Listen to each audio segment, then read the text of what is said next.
Is the Bible we have today the same as that which was first written down, or has it changed over time? In this recent talk I gave, I'm going to help you know with confidence that we can trust that the scriptures have been passed down faithfully from one generation to the next. But if you're new to the channel, make sure you hit the subscribe button.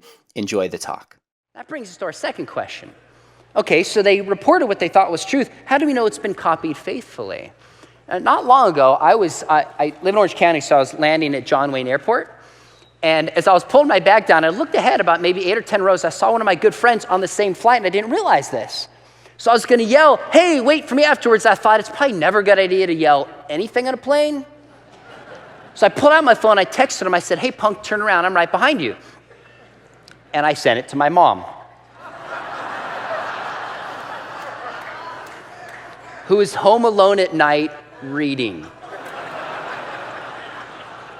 I wish I had screenshotted it. This is a few years ago and I could throw it up there, but my mom writes back word for word, "Hey son, I think you got the wrong punk." It's like, man, that's rule number 1. Don't punk your mom, right? Isn't it amazing today with all of our communication technology? Sometimes a message still doesn't arrive at its intended recipient, and we still have this phenomenon of fake news. What about a book written 2,000 years ago? How do we know that book hasn't changed? Can we have any confidence in it? Well, this is what textual critics study about ancient books. Has it been passed on faithfully over time? And one way they do this is they ask, what's the time gap between the original when it was first penned and a copy we have today? So obviously, the bigger time gap, the more room for intentional or unintentional error. So they would write down an original on a scroll or a codice, some kind of manuscript, and then it would disintegrate. So they would have to copy it. So the question is, long before the printing press, we have generation 1, generation 2, generation 3, and so on. Now, to take contemporaries of Jesus in the ancient world, Pliny the Elder was a Roman writer shortly after Jesus. From when it was written to the copy we have, 7 centuries have passed. Josephus, a very important Jewish writer of the first century, 8 centuries pass before we have any physical copy. Herodotus, a very important Greek historian, 15 centuries before we have a copy. So if you look at many ancient books, there's 3, 5, 7, 10, 12, 15 centuries removed from which we have no physical copy of it. For when do we have a copy of the New Testament? Somewhere between 10 and 100 years. Within a century, we have a physical copy of the New Testament. All we have to do is compare the New Testament to other writings that, by the way, many scholars don't question, to see how the New Testament is in a category of its own.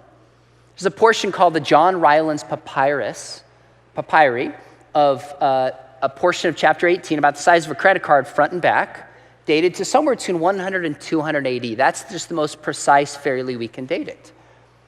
This is why Dan Wallace, one of the leading textual critics in the world, he said, "We have more and earlier manuscript evidence about the person of Jesus Christ than we do anyone else in the ancient world, including Julius Caesar and Alexander the Great." Now, I don't know about you, but I don't know a lot of Julius Caesar skeptics. I don't know a lot of Alexander the Great doubters. Now, why would this be the case if there's more evidence for the historical Jesus than for them? One reason is Jesus made miraculous claims, so we better be able to test this well. But a second reason is, when it's all said and done for the state of your soul and your life, it doesn't make any difference what you believe about the person of Julius Caesar and what you believe about Alexander the Great. But if Jesus is right, the single most important question you and I have to answer is the question Jesus asked: who do you say that I am? Friends, there's a reason many skeptics want to dismiss the biblical account. Because if Jesus is right, it means something for how we have to live our lives and for eternity. When it comes to time, we have a portion of the New Testament far earlier, than any other ancient document many people take for granted as being trustworthy. So the second question, though, when we're asking about the copy test is not only the time, but how many manuscripts do we have? Now, obviously, the more manuscripts we have, the more differences you'll find, but we also have a better chance with more manuscripts of reconstructing the original. So you want to have more. Now, it comes to Caesar, roughly we have 10 manuscripts total. You can count that on 2 hands, or 1 hand if you're Bruce Almighty. Plato, his tetralogies, 7 physical manuscripts is all we have. So the question is, how many do we have for the New Testament? How many do we have for the New Testament? Friends, it's over 24,000 copies. Comparing other books with the New Testament is like comparing apples and oranges. Now, these are from a range of centuries and a range of different languages. But if you just look at it physically, look at the New Testament on the left, compared to even the number 2 book of manuscript authority, the Iliad, with 1,900 plus, roughly. So if you took all the manuscripts of the average classical writer and you piled them up together, it'd be about 4 feet high. About 4 feet high physically, if you took all these manuscripts. How tall would it be if you took all the manuscripts, handwritten copies we have of the New Testament? It would stack over 1 mile high. Friends, it's fascinating. You see the love and reverence and care for the scriptures. This surpasses any other book. Now, the New Testament was written in Greek. So if we just take Greek copies, we have about 5,300 plus. So even if we take out Coptic and Latin and all the other languages, just in Greek alone, it far surpasses any other book.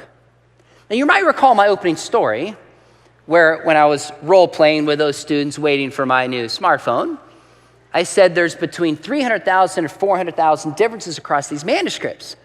So how do we know we can trust the original message? Well, this is actually an argument made by probably the most influential skeptic/atheist today by the name of Bart Ehrman. Grew up in a Christian home, went to a Christian university, and he wrote a New York Times best-selling book called Misquoting Jesus. And he said there are more variations among our manuscripts than there are words in the New Testament. Now that's pretty unsettling, isn't it? When you hear that, doesn't make you think like, gosh, there are so many differences across these manuscripts. Can I really have confidence this has been copied carefully? That's a very, very fair question. Well, in their excellent new book, Myths and Mistakes, there's a chapter by James Prothero, and he puts this in a context. He says, most of these are inconsequential changes in orthography, which is like spelling or commas or mistakes of differences of that kind. There are so many errors to speak of across the textual tradition that has so many handmade copies.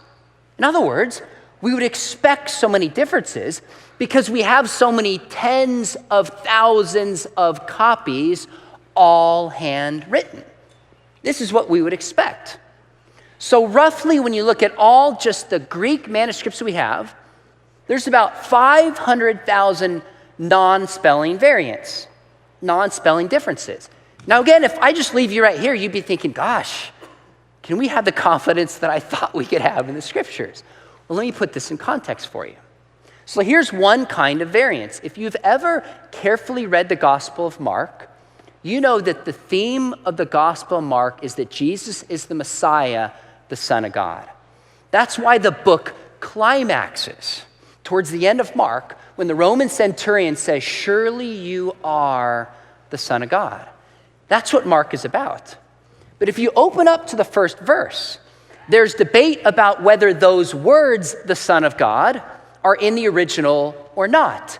Manuscripts vary. So that's one variant. Did it say the Son of God or not? Now, we don't really know. But here's the point.